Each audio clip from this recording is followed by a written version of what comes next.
وقال موسى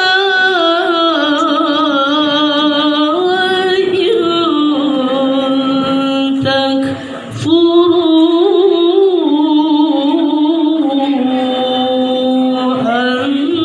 أنتم ومن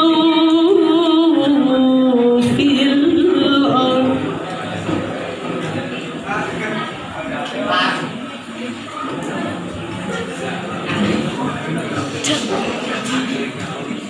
إن تكفروا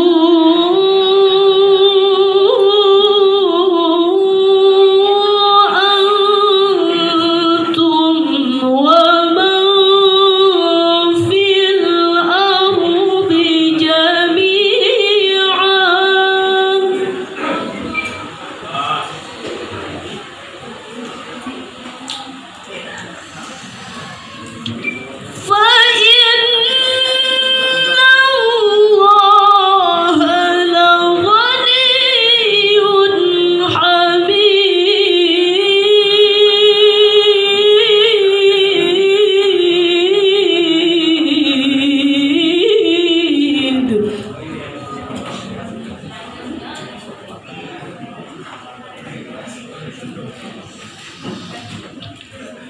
ألم يأتكم نبأ الذين من قبلكم قوم نوح وعاد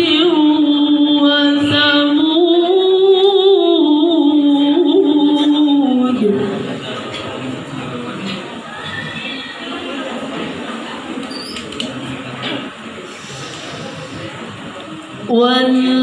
والذين من بعدهم لا يعلمهم إلا الله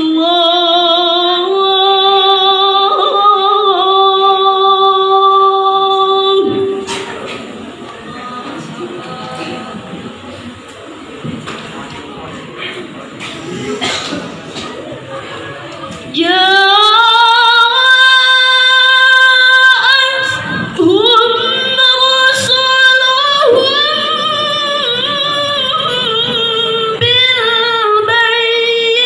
بالبينات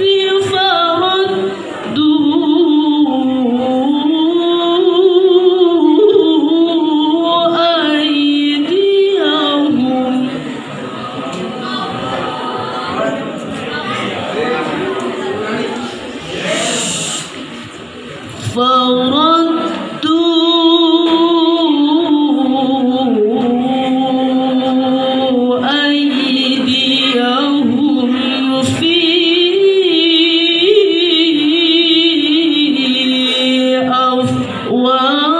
أفواههم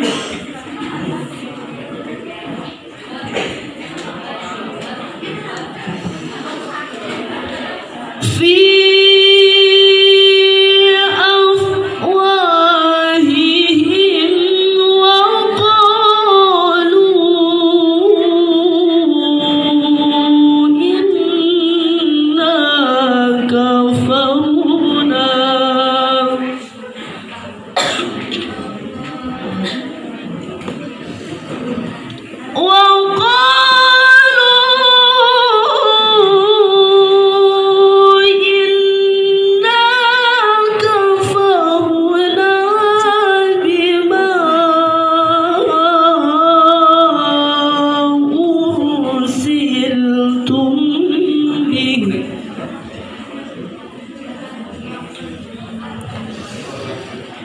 بما أرسلتم به وإنا لفي شك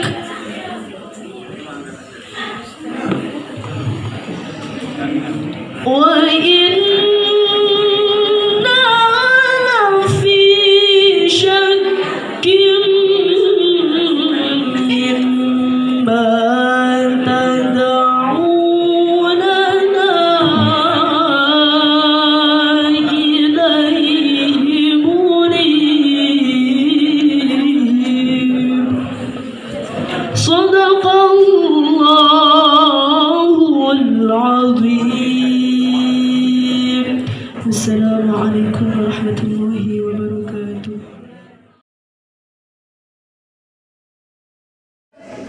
Saya tahun 94, 95, 96 itu di Kediri.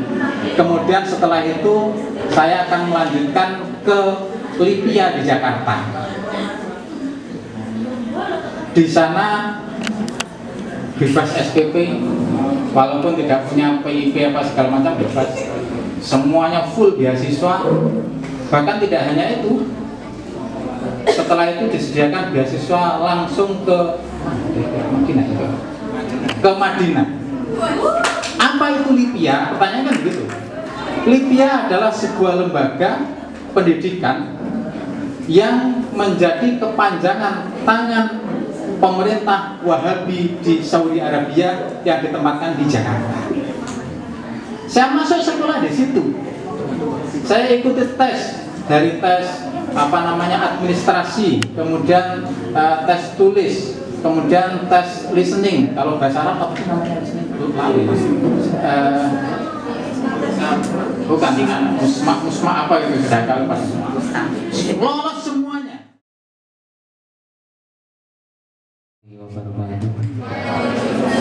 Bismillahirrahmanirrahim. Alhamdulillahirrahmanirrahim.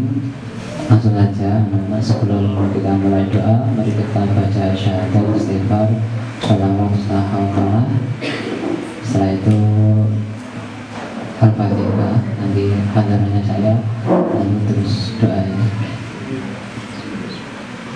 Asyhadu an la ilaha illallah wa asyhadu anna Muhammadar Rasulullah. Astaghfirullahaladzim alladzi liman khadaru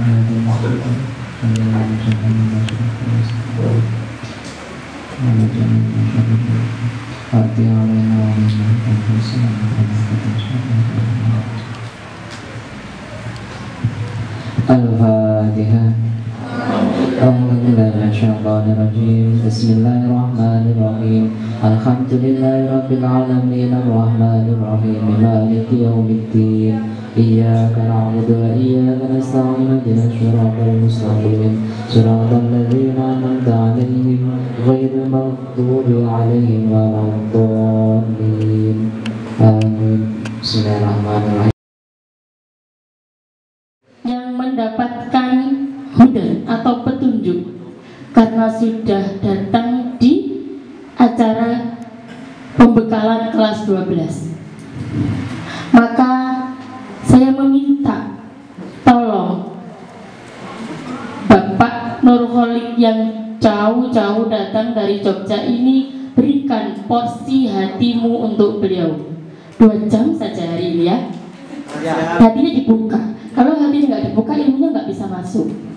Katanya ilmu itu sudur, lafis sutur. Maka ayo kita masukkan banyak ilmu dari beliau hari ini, karena belum tentu besok, lusa, tahun depan, dan berikutnya lagi kita masih bisa bertemu beliau. Ini nggak gemen-gemen, saya serius ini. Saya tadi berdiri ketika membaca biografi beliau.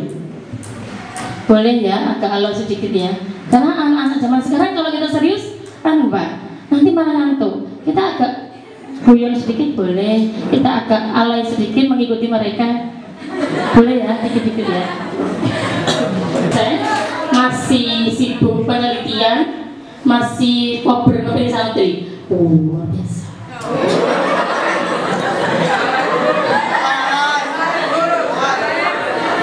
Beda tipis sama saya.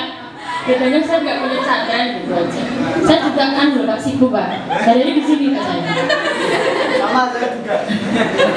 Oke, pendidikannya SDMI.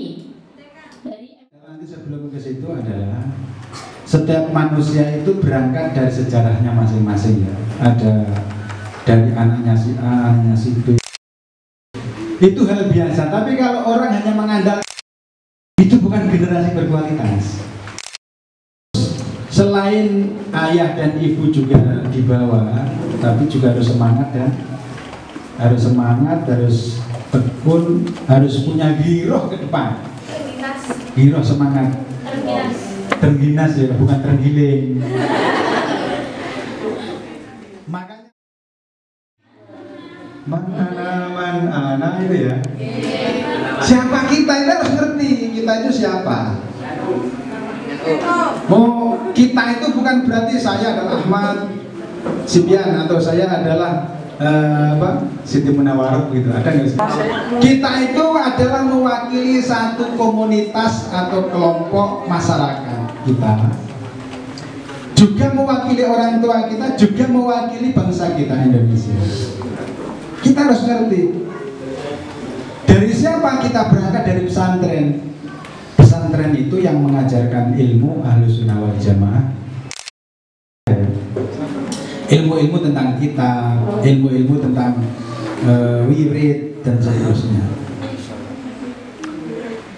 Ilmu tentang wirid itu riyato dan seterusnya itu ya. Nah, orang yang sejauh yang saya amati lulusan-lulusan pesantren, orang yang sudah melepaskan dengan gurunya, tidak mau riyato, kirim Fatihah, tidak mau bersilaturahmi lagi, itu banyak yang mengalami kemurkaan. Ada yang dia di kota kemudian menjadi aneh-aneh. Kalau dia sudah melepaskan wirid dan riyato yang pernah dialami atau dijalani di pesantren. Oleh karena itu penting sekali sejak dini ketika di sini ya riyatonya ya taklim itu belajar yang rajin, wirid-wirid yang sudah diajarkan diramalkan, guru-gurunya dikirim Fatihah, doa terus menerus ya kalau bisa ya puasa kalau kuat ya. Negara Indonesia kan mempunyai hutangnya.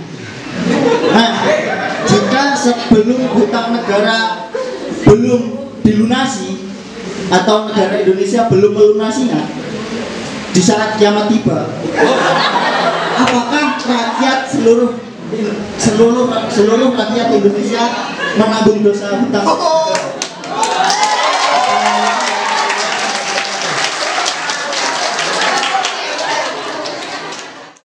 Punya hutang, niat membayar hutang, di tengah jalan wis duwe niat, wis nyicil, dijimuk karo Gusti Allah. Yes, kuwi diserahane karo Gusti Allah. Itu niatnya itu sudah dicatat sebagai kebaikan, dia sudah ternyata sampai akhir pun belum lunas itu ya. Ya memang ada kelemahan-kelemahan dari sudut kita, memang belum sampai bisa lunas. Sama seperti orang hutang itu ya, orang hutang secara pribadi itu kalau kita sudah punya niat tapi oleh Allah belum diberi kuasa untuk mampu melunasi keseluruhan, tapi kita sudah punya niat sungguh-sungguh, ya kita tidak berdosa itu. Tidak berdosa. Hanya saja nanti kalau menjadi pemimpin konteksnya begini. Hampir di semua negara ini hanya 2 negara yang tidak punya hutang. Satu negara Tuvalu sama Vanuatu atau apa gitu. Negara kecil sekali yang mungkin penduduknya hanya berapa ribu. Semua negara kaya, semua negara maju itu punya hutang. Amerika itu punya hutang dengan Cina, gedene nanti dia nggak bisa membayar hutang kepada Cina. Hutang atau tanpa mengandalkan hutang dari sudut hubungan negara itu tidak mungkin. Itu hampir tidak mungkin. Kalau misalnya sekarang duit itu dikumpulkan seluruhnya ya, dari seluruh anak negeri dikumpulkan untuk bayar menyelesaikan utang itu belum lunas. Kentean duit bisa, gak iso transaksi, ya macet. nggak bisa transaksi, nggak ada uang kan termacet semua itu. Berarti ada kevakuman hidup. Masa kevakuman hidup? Nggak pas itu. Jadi yang penting niatnya dibayar. Pemerintah juga niatnya juga dibayar. Memang sebaiknya hutang itu lebih sedikit daripada pemasukan. Kalau hutangnya lebih banyak kan bayar. Dan kita sejak merdeka itu sudah diwarisi hutang, Mas. Jangan dikira hutang ini baru-baru. Jadi ketika kita merdeka tahun 45 itu belum diakui oleh Belanda. Belanda itu baru ngakui tahun 48. Jadi di luar negeri kita merdeka itu dihitung 48 itu. Setelah itu kemudian kita oke, merdeka, tapi you harus membayar hutang. Yang lunasnya itu sampai tahun 1992. Lunasnya hutang kepada Belanda, tapi itu di luar hutang-hutang yang lain. Di bawahnya ayat yang melarang qisas, wa ma lam yahkum bima anzalallahu fa ulaika humul zalimun. Kemudian wa ma lam yahkum bima anzalallahu fa ulaika humul fasiqun.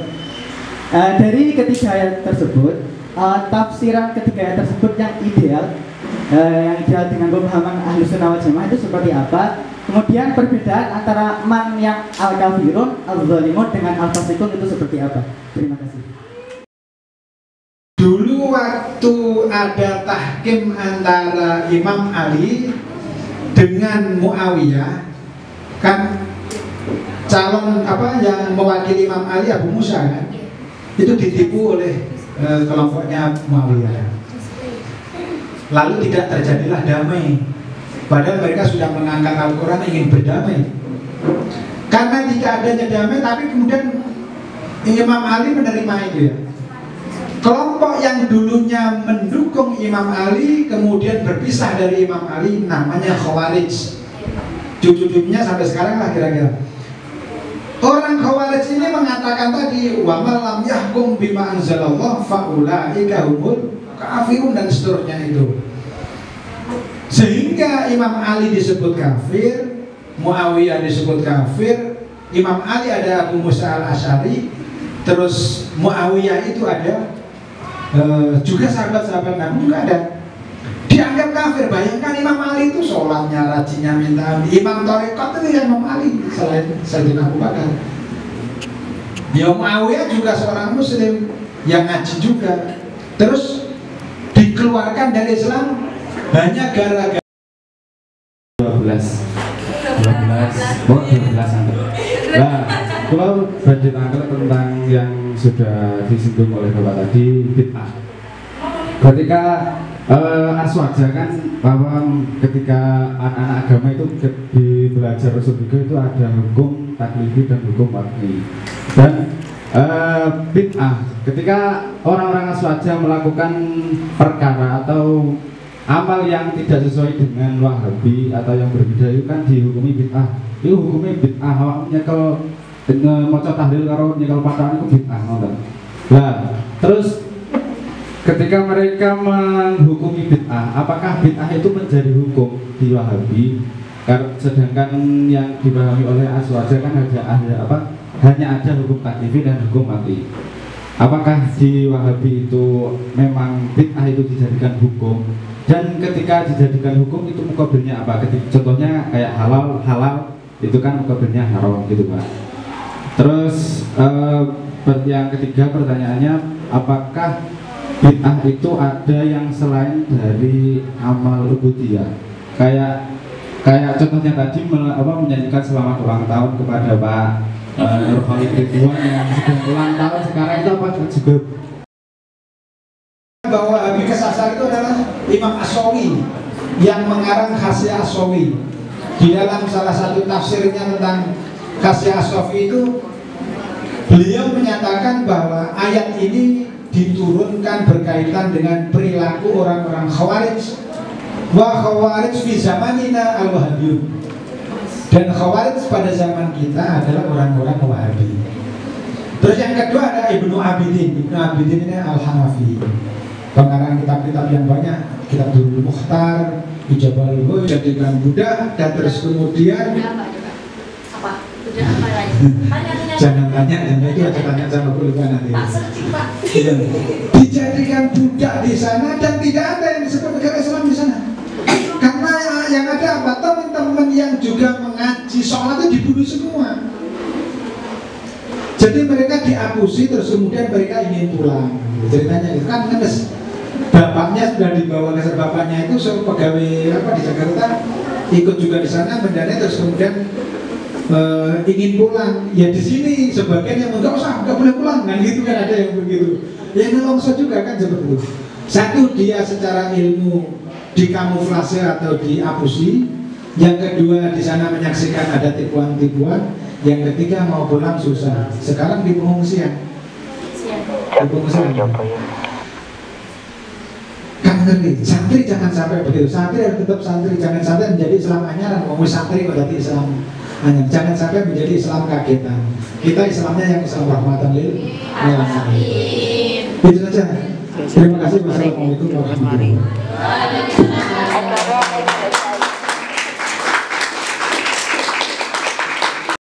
Saya nggak tahu gimana. Hah? Berapa? Nggak tahu saya. Bukunya apa tadi? Bukunya macam-macam. Oh, yang di bukunya Sejarah Lengkap Wahabi. Karya-karyanya. Penting aja kan Nurholik Ridwan gitu. Oke?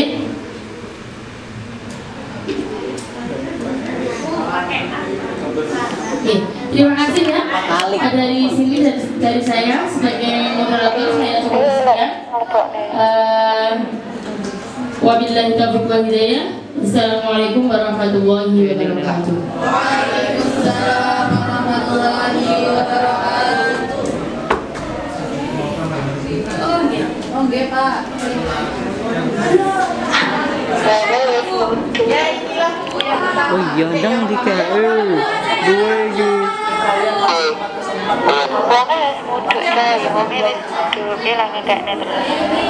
karena aku aja mari ya kami pilih mau suruh Pak dia berkanti toh wah ya kon ini kon motor paling bisa terima hiburan-hiburan ini.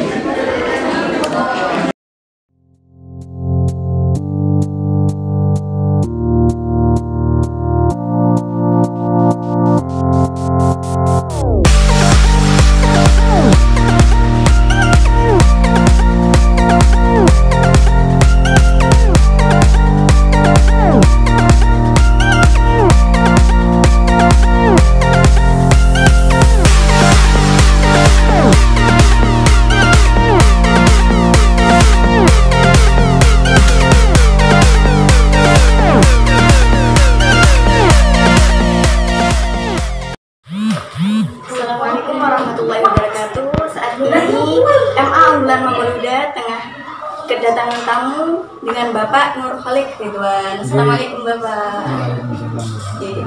Bagaimana kabarnya Bapak? Baik, alhamdulillah. Alhamdulillah baik. Bapak Nurholik Ridwan ini merupakan seorang penulis buku yaitu Sejarah Lengkap Wahabi. Kita akan bertanya-tanya tentang bagaimana menangkal Wahabi dan menguatkan Aswaja. Baik Bapak, di sini ada dua pertanyaan. Ya. Pertanyaan pertama, apa pesan Bapak untuk membentengi generasi muda, generasi remaja dari pengaruh aliran-aliran radikal? Yang pertama, santri-santri di Indonesia jangan pernah menjadi mantan santri. Jadi mantan santri. Menjadi santri bahkan ketika dia itu sudah lulus dari pesantren. Bahkan ketika dia berkeluarga, ketika dia di bermasyarakat dan bernegara, jangan pernah mengeluarkan sandangan santri itu. Dia tetap menjadi santri, jangan pernah menjadi mantan santri. Itu yang pertama. Yang kedua, santri-santri di Indonesia yang dari pesantren itu mengedepankan di samping harus memiliki ilmu yang cukup untuk berinteraksi dan memahami Islam, juga harus orang-orang yang mengedepankan akhlak dan kebaikan, supaya di masyarakat santri-santri itu menjadi contoh dan teladan di lingkungan masing-masing, di masjid, di musola, di kelompok-kelompok pengajian, di penerbitan, di media sosial dan yang lain-lain, terlibat di situ. Semuanya bisa terlibat dan menjadi media dakwah dan menjadi amal. Kalau sudah demikian, maka santri-santri di Indonesia jangan lupa yang ketiga itu adalah usaha-usaha yang semaksimal mungkin dimanapun dia berada, baik di rumah, di media sosial dan yang lain-lain, tetap harus dikembalikan dengan munajat kepada Allah supaya Allah memberikan pertolongan kita supaya Islam yang rahmatan lil alamin, Islam di Indonesia yang dikembangkan, yang dulu sejak zaman para wali hingga sekarang sudah tertanam menjadi kuat, menjadi lestari ila yaumil qiyamah. Jadi intinya tidak ada mantan santri, santri tetaplah santri. Baik Pak, untuk pertanyaan selanjutnya, bagaimana kesan dan pesan Bapak hadir di madrasah kami ini? Saya seperti pulang ke kampung halaman saya, karena saya dulu juga kampung halaman. Saya dulu pernah ngaji kelana, ngaji kuping di pesantren ini sekitar tahun 80-an sekian gitu. Dan pesantren ini sudah mengalami berbagai pembenahan infrastruktur ya. Tetapi pada saat yang sama tetap menjalani kebiasaan sebagai santri, riadonya sebagai santri, ngajinya sebagai ngaji santri dan sebagainya, sehingga ada nilai plusnya, nilai riado, ilmu-ilmunya masih tetap, tapi juga ada pengembangan, ada madrasah aliyah dan seterusnya. Semoga itu nanti akan tetap bertambah baik di kemudian hari dan akan meluluskan santri-santri yang tetap menjadi santri tadi. Santri tetap santri. Riadonya tetap, berkiprah di masyarakat dimanapun juga.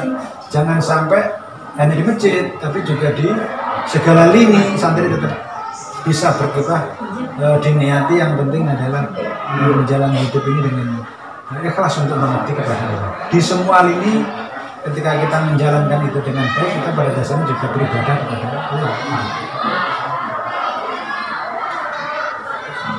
Ada yang lain? Jadi intinya jalani hidup ini dengan ikhlas untuk mengabdi kepada Sang Pencipta. Semoga kita dapat menangkap pesan-pesan dari yang disampaikan Bapak Nur Khalik Ridwan. Terima kasih Pak atas waktunya. Terima kasih. Dan cukup sekian. Assalamualaikum warahmatullahi wabarakatuh.